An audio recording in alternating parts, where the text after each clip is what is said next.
Everyone, this is Ellen Broderick. I am bringing you the Inspired Living with Ellen Broderick podcast. And each week we bring a guest on who has been able to find and pursue their passion. And my guest this week is Shea Lehnen.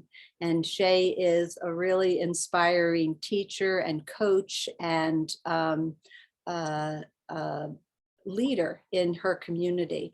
So she has a degree in Spanish and a degree in psychology, and has always been interested in the fitness world and the wellness world. But one thing that Shea realized at some point along the road was these were not the same two worlds. So I think we could start right there. Shea, what makes these worlds different? Yes. Hi, Ellen. First of all, thank you for having me here. What makes the two worlds different is many different things, many aspects. The glaring obvious one for me was food. I started to really question why these people that were very fit and really working on the physical body were not concerned with what they were eating. And a lot of it was chemical garbage. And overwhelmingly, they just didn't care about nutrition.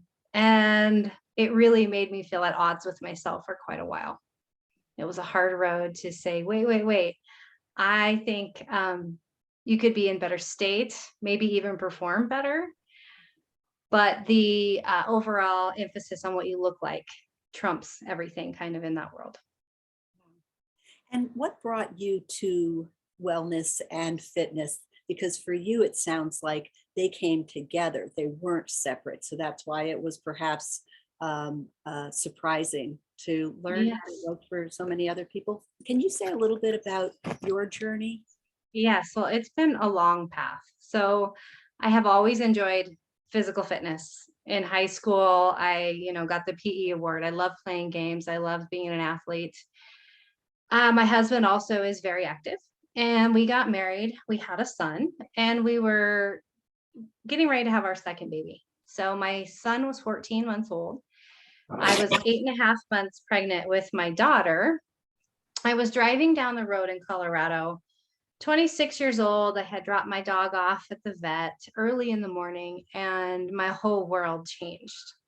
I became a victim. So a man was running from the cops down a 2-lane highway, and he crashed into me head on. And what resulted, we thought we'd just have a baby early. My husband ended up making it to the crash site.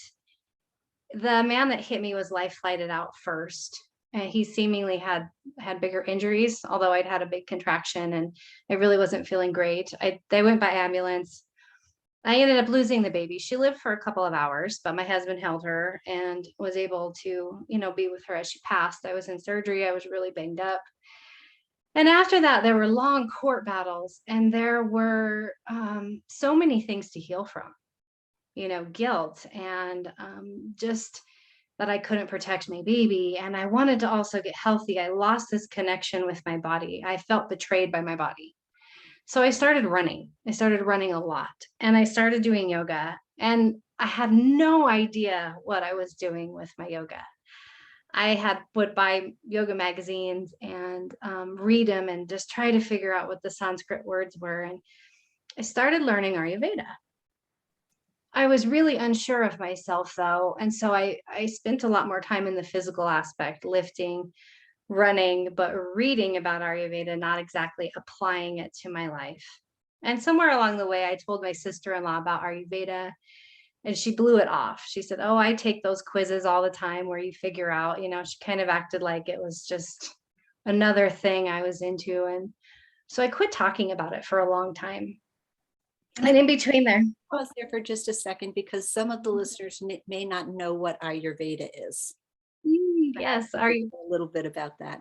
yes, I got really interested in it because it's a sister science to yoga. And Ayurveda is living in rhythm and living naturally with this planet that we are on. You generally explain it to people as living as the animals we were intended to be, because we're humans and we're animals and we're not all the same. We have different attributes. And so that's kind of my little plug for Ayurveda there. Good Um, explanation.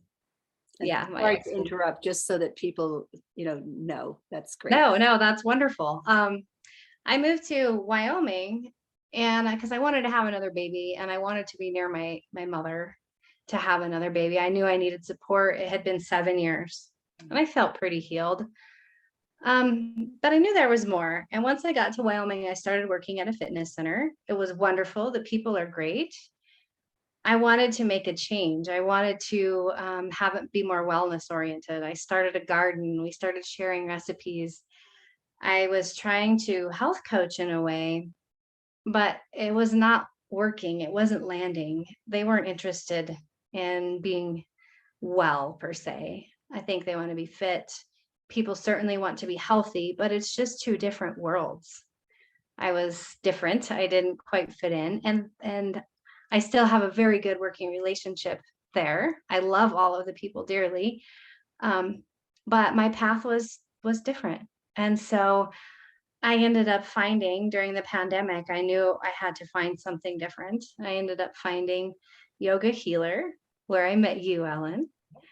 And now I coach people and I coach them every week. We thrive together.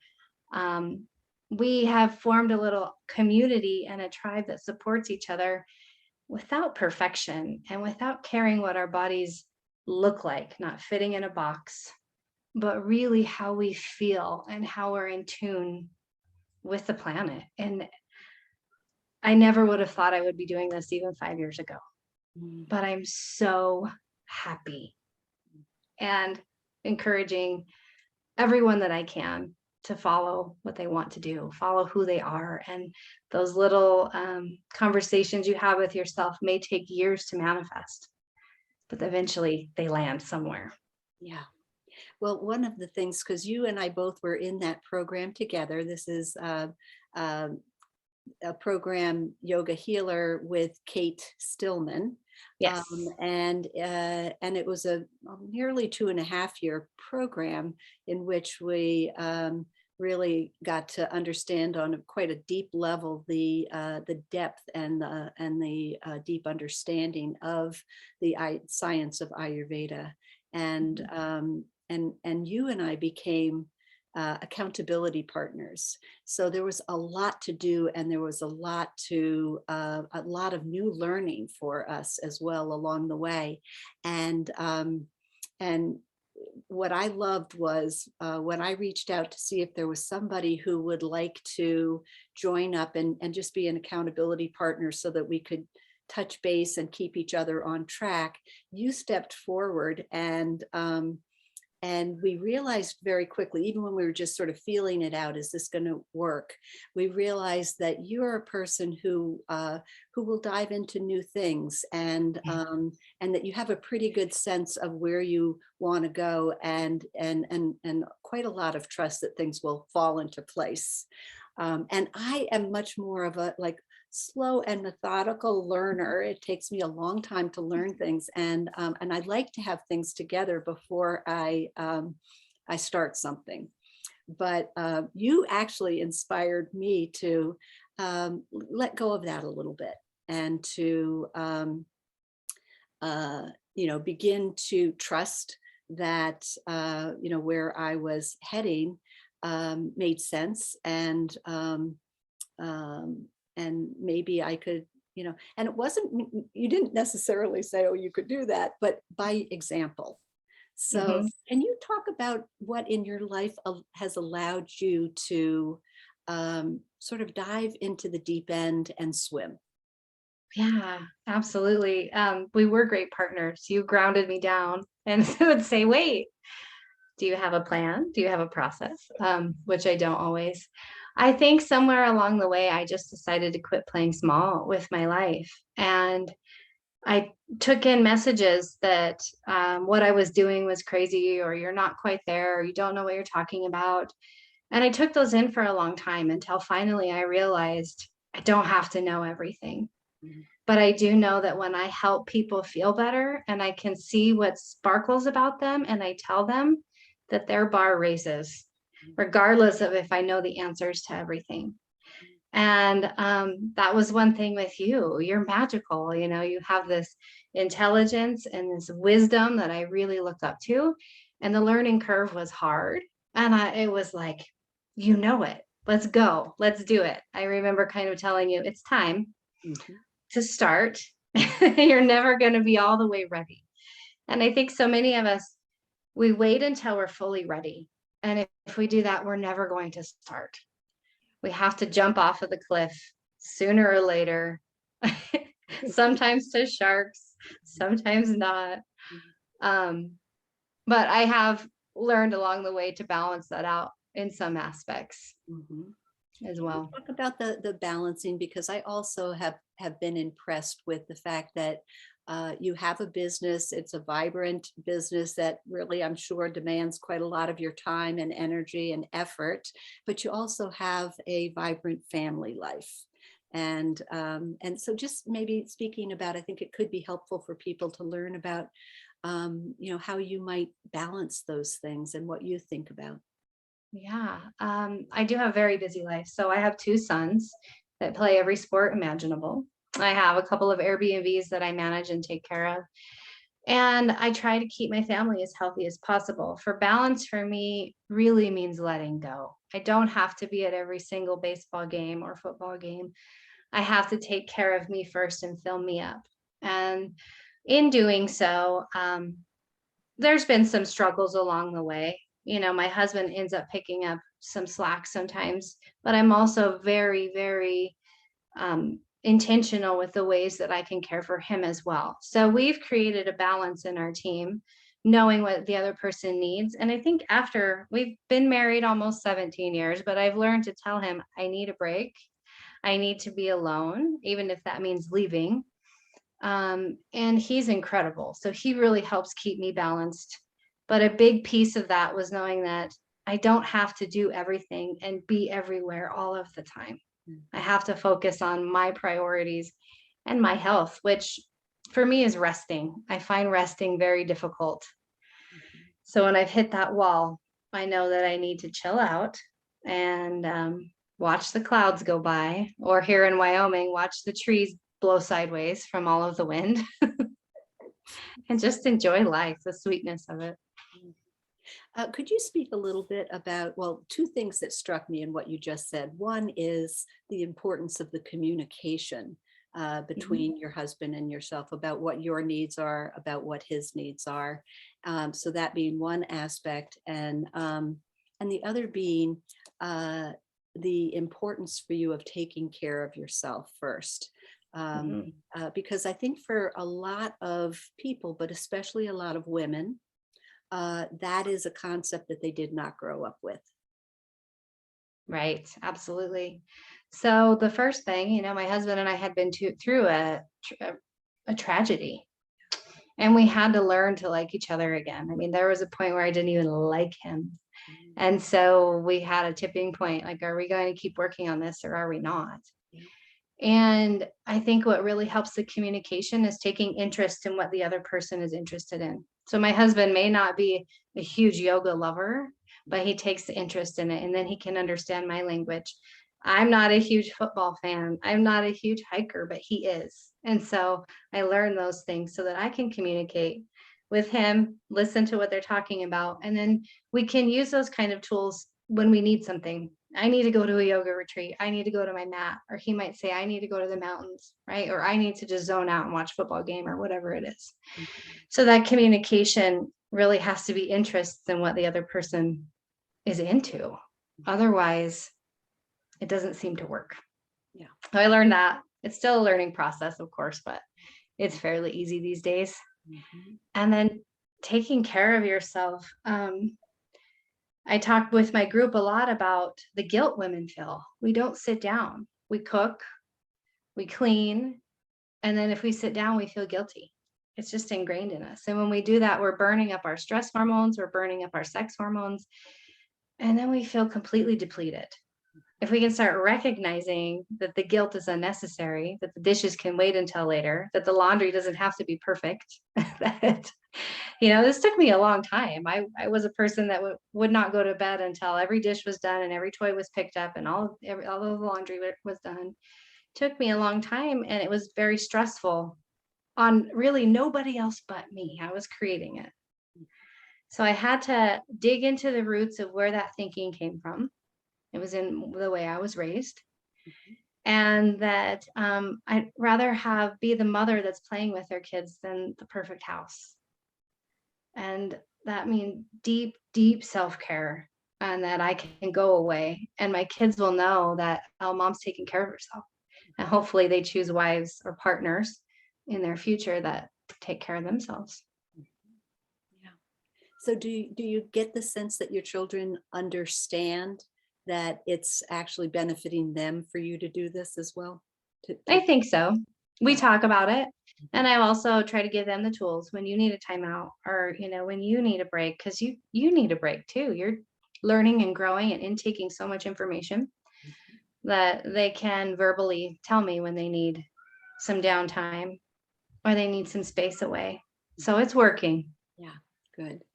Can you talk a little bit, Shay, about your group and how it came together, and the what it looks like, and then what of this group, and Yeah, the name of your group as well.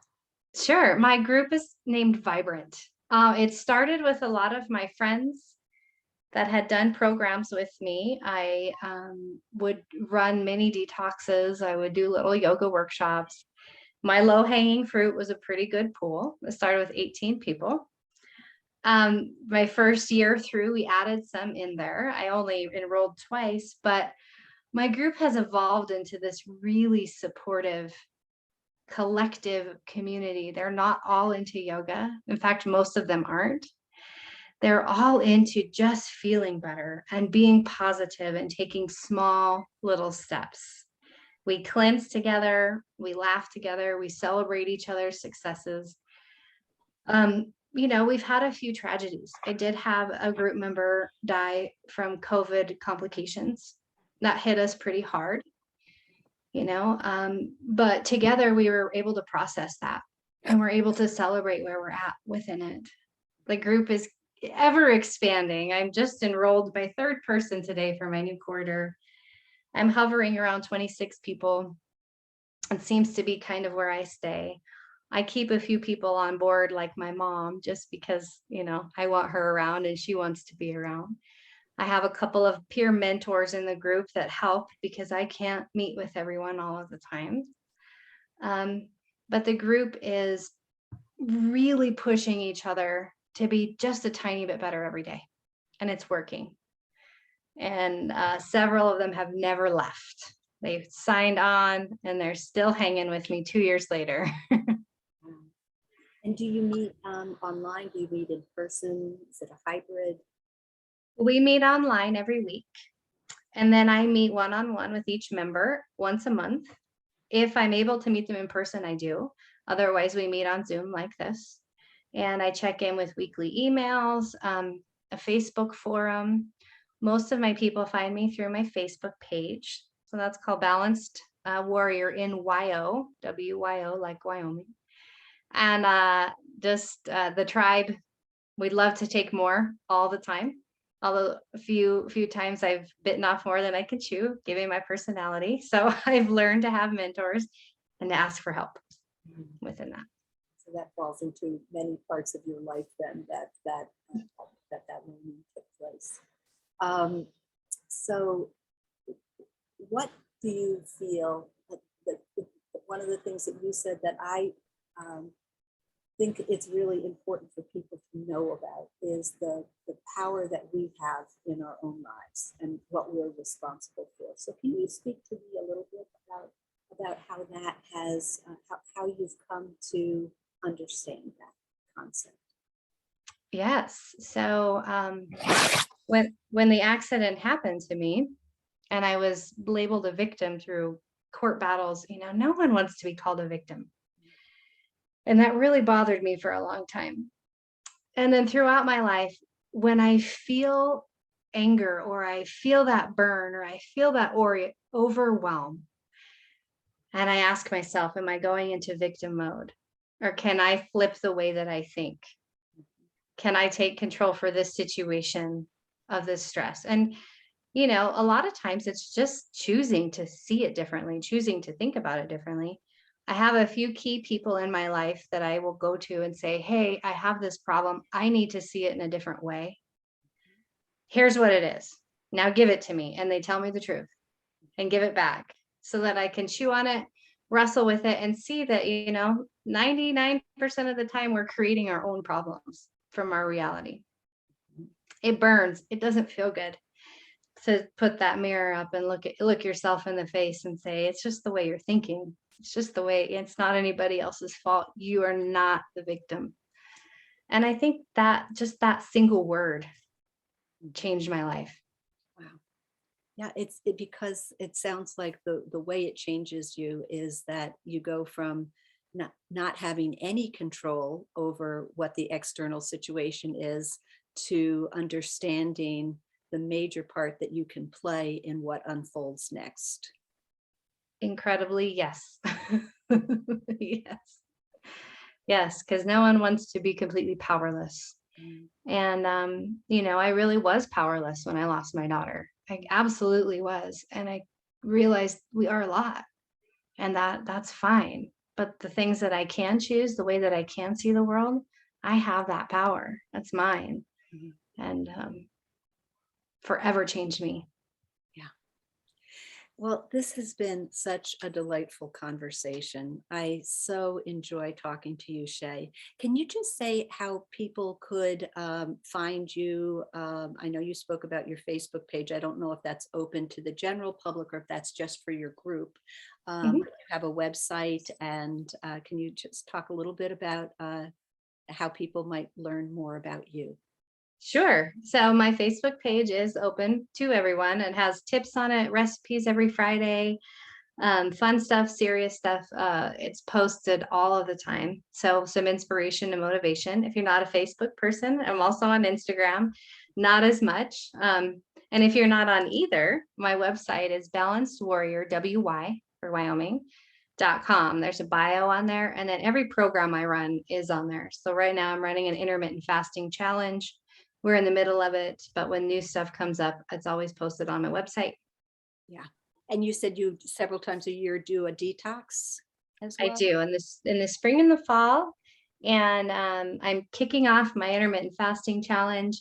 I will also be coaching for our teacher, Kate Stillman. I'll be her intermittent fasting coach as well. So that's exciting, a little bit intimidating, but it raises my bar. And again, I'm jumping into something head first. Here we go. So would you just say what the benefits, what intermittent fasting is and why you choose to pull that out and focus on it? Yeah, intermittent fasting is something I've been working on for about 7 years. It's really time restricted eating. So when people hear the word fast, they kind of get scared. It means I won't eat for days.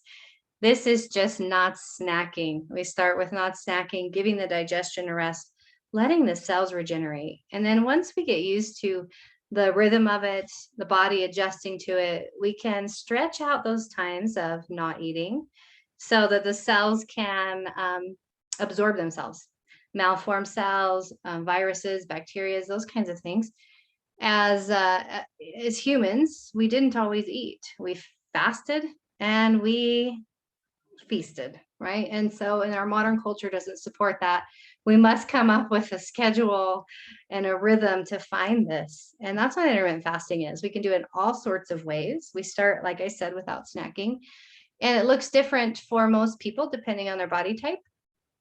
Sometimes they go really deep, and sometimes it's very, very light. But the times of the year kind of dictate how I do that. Right now, well, as we're recording this, it's hot outside, so it's kind of easier to do, which is why I decided to kick off a challenge with my people. Yeah, great. Well, Shea, thank you again. This has really been delightful. You are just and have always been since day one an inspiration to me. And Likewise, Helen. Thank you. Thank you for having me. And it's been a great conversation. And I look forward to keeping in touch with you and finding out how things are going as you go along. Yes. And for people who are listening, this is the Inspired Living podcast with Ellen Broderick, and my guest today has been Shea Lehnen. Thanks again. Thank you. Bye-bye.